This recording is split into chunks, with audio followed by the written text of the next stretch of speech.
didn't like anything about this product.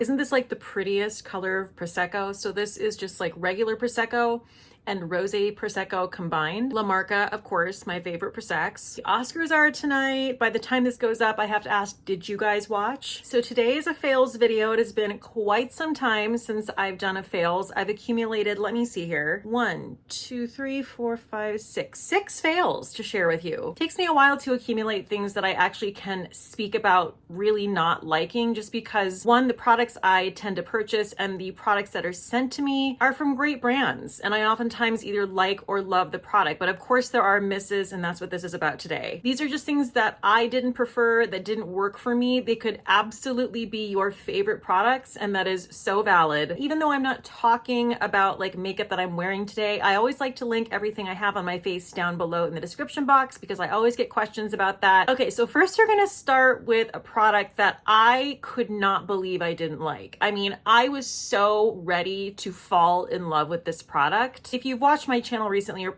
probably gonna know what products I'm gonna talk about first, because I did talk about it in another video a few weeks ago, and that is the Milk Makeup Cooling Water Jelly Tints. Now, I have to add that the products I'm talking about today, I do not have anymore. I got rid of them. So I am going to be putting their image up on the screen for you so you can see what I'm talking about. This is a sheer lip and cheek stain from Milk. And my God, I mean, I don't know that I've ever seen a product more hyped and promoted than this. It was like every other post on my Instagram feed was about the damn jelly tints. So the minute these launch, I purchased 2 of the shades. I know a lot of people love these. I really did not. And I did try many different ways to apply it, including the way that a lot of people swear by, which is basically like taking a brush. I would take a duo fiber brush, just dip it into the product and then apply it to your cheeks. Didn't like it. I'm a blush lover. I am not a subtle blush person. I am not a person who is afraid of blush. I am not a person who is going to back off of the blush. I'm the opposite of all that. So this was a product that,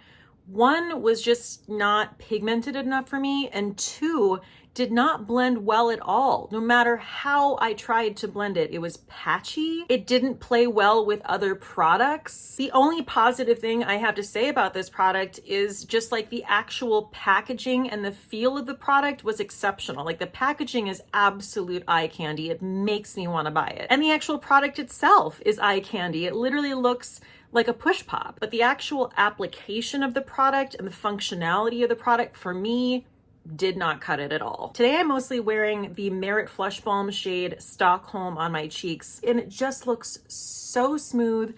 It goes on so flawlessly. It barely takes any effort to apply these. That's the kind of cream, liquid, blush, stain, whatever it is that I'm looking for. And I'm just gonna say it, I'm kind of a blendaholic. Like, I am very big on the blending. So the fact that I couldn't figure out a way to blend this on my skin to make it look good, that's just an automatic no. There are just too many other products that apply like that and they look gorgeous. I actually feel like this is a really poor version of the Benefit Benetint. If I were going for this type of product, I would definitely purchase that over these. So the next product I'm going to talk about is definitely a copycat of the Rhode Glazing Milk. As you guys know, I cannot talk enough about the Rhode Glazing Milk. It is a top 3 skincare product for me currently. It has been since the day it dropped. It is just a phenomenal essence product. It actually doesn't feel right to just call it an essence. It's like an amped up essence. Anyway, I could do a whole video on the Rhode Glazing Milk. I love it so much. So when Ilia came out with the base face milk, I was intrigued, but I was also a little nervous for them because the bar is really high with the glazing milk. So Ilia sent me their base face milk, and I also want to mention that this retails for $58, which is a lot compared to the Rhode Glazing Milk, which is actually $30, which is way more affordable, and it's just a way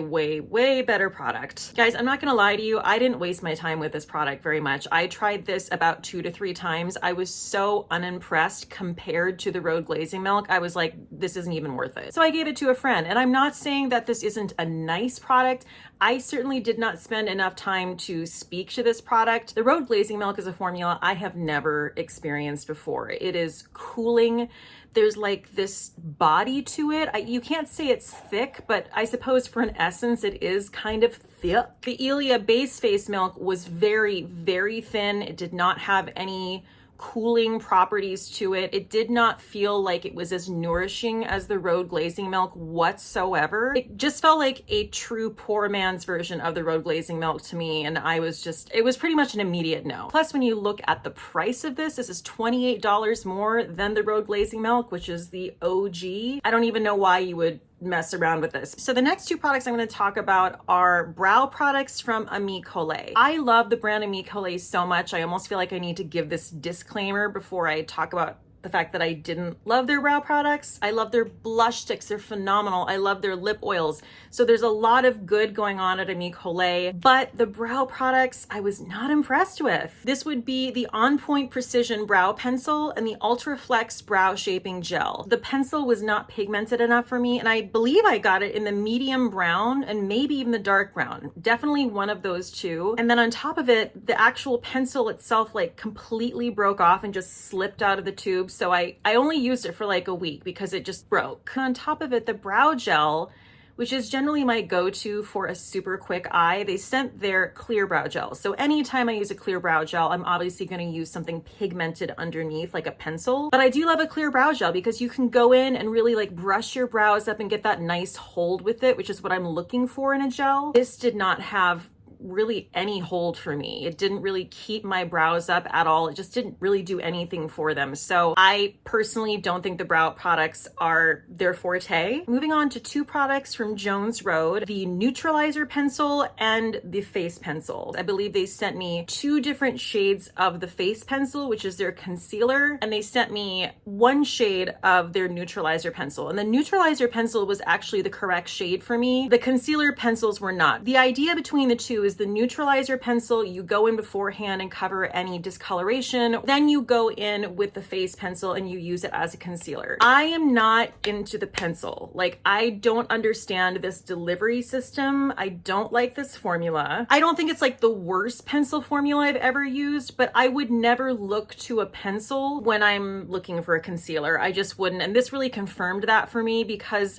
I keep my skin and under eyes very hydrated, as you know, and even going over the top of, you know, eyes with eye cream underneath, the pencil just felt dry. I just felt like it didn't blend out very well. It wasn't that beautiful creamy formula that I get from, you know, my liquid and cream concealers. And the last product that I was like, hell no, is the Continuum Waterproof Gel Eyeliner from Make Beauty. Make Beauty is another brand where I have fallen so hard in love with it. Like, I'm wearing their foundation right now. It is so good. I am loving on so many of their products, but this was not it for me. This was actually a free gift with purchase when I made my last make order. The free gift with purchase was the gel liner in the shade Eclipse, which is black. This just wasn't impressive. It was just kind of a like whatever eyeliner. I was honestly kind of surprised. I didn't feel like this was the driest pencil I've ever used. Like, there was a little bit of glide to it compared to the eyeliners I use. First and foremost, I will mention the Persona eyeliners, which are incredible, so buttery, so glidey. This could not compare to that eyeliner. It did not glide like that. I did not feel like I could work with the formulas easily. Like, oftentimes with my eyeliners, I will do like a tiny baby wing, and then I'll use the warmth of my finger and just literally lightly pull the wing out and then, you know, dab away the excess, kind of erase it with my finger. This was not nearly as easy to do that with. Thank you guys so much for joining me for this video. I hope it was helpful / entertaining. Honestly, this is kind of one of the longer lists of fails I've had in a while. You guys are the best. Please stay safe out there, and cheers till next time. Bye.